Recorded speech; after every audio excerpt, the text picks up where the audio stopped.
Öncelikle hepinize hoş geldin diyoruz.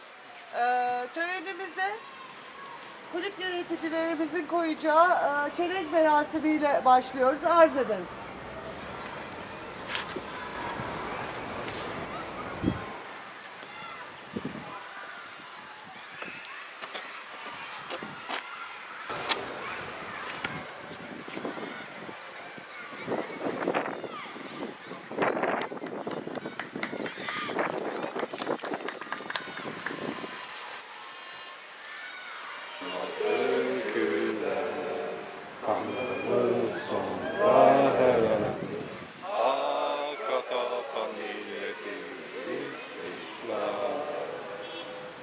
Rahat.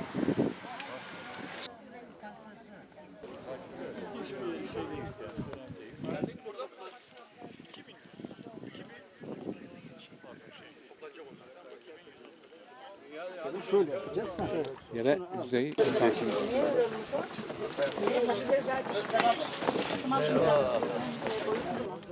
Vallahi bilmiyorum. Uzaya çıkıp indiriyorlarmış. Çıkalım mı?